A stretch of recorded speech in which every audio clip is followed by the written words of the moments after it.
Coming up on Network Africa, 5 countries in Africa's Sahel region agreed to set up a joint counter-terrorism force.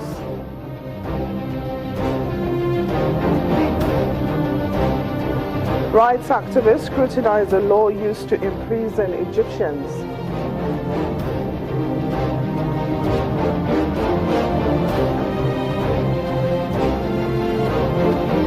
And UN calls for urgent drought relief aid in Somalia.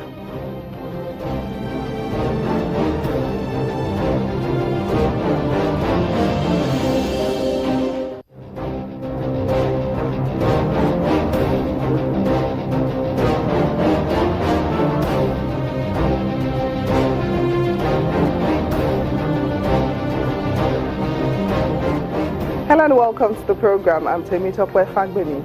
5 countries in Africa's Sahel region have agreed to set up a joint military force to tackle Islamist terrorists. Leaders from Mali, Chad, Niger, Burkina Faso and Mauritania made the announcement at a summit in Mali's capital, Bamako. Chad's President Idriss Deby added that the members of the G5 group are on the front line against terrorism. Their meeting follows an attack last month near the Malian city of Gao, which killed nearly 80 people. The police command in Borno State say they have foiled an attack by 2 female suicide bombers in Maidu, the state capital here in Nigeria. The police public relations officer, DSP Victor Isuku, confirmed the incident, explained that the suicide bombers were spotted at about 7 a.m. this morning behind the NNPC mega filling station in Molai area, trying to move into Maiduguri town. The suspects, said to be about 18 years old, were intercepted by security personnel on duty. One was arrested and the other shot dead. EOD personnel have been drafted to the scene and they have rendered the area safe. Maiduguri has been under attack ever since the army declared the fall of Sambisa Forest, the notorious hideout of the outlawed Boko Haram. Meanwhile, a recovery growth plan is underway by the Nigerian government in an effort to revamp the economy. At the launch of the initiative, Vice President Yemi Osinbajo says the plan will bring about a 7% economic growth between 2017 and 2020. Professor Osinbajo says the all-inclusive economic policy document will help put the nation's economy on track following the effects of the economic recession.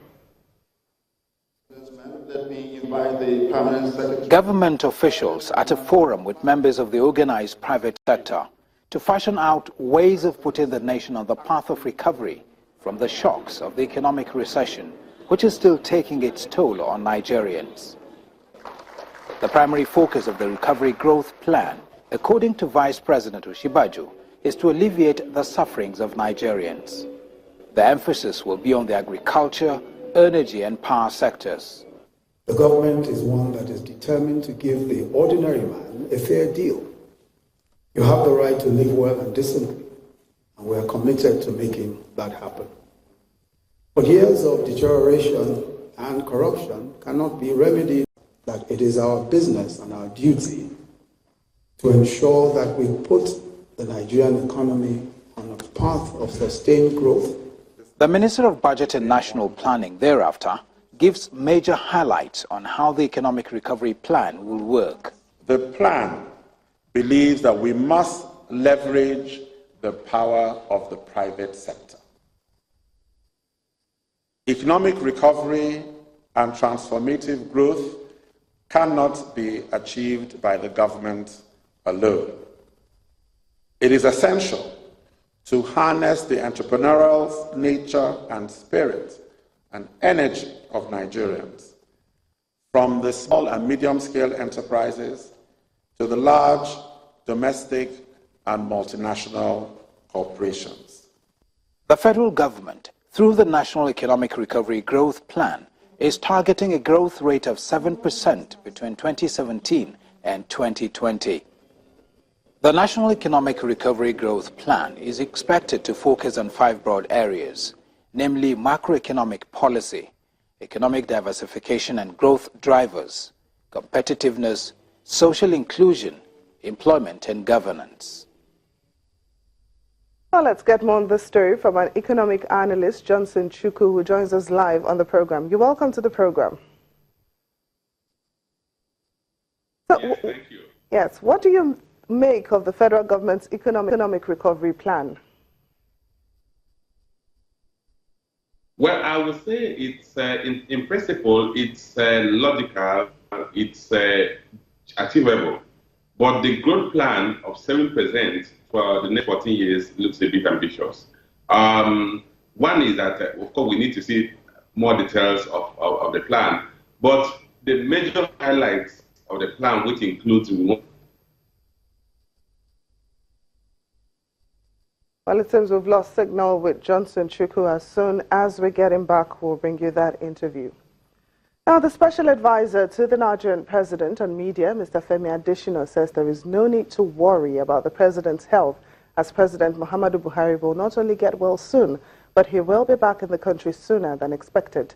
He was speaking today on our early morning program, Sunrise Daily.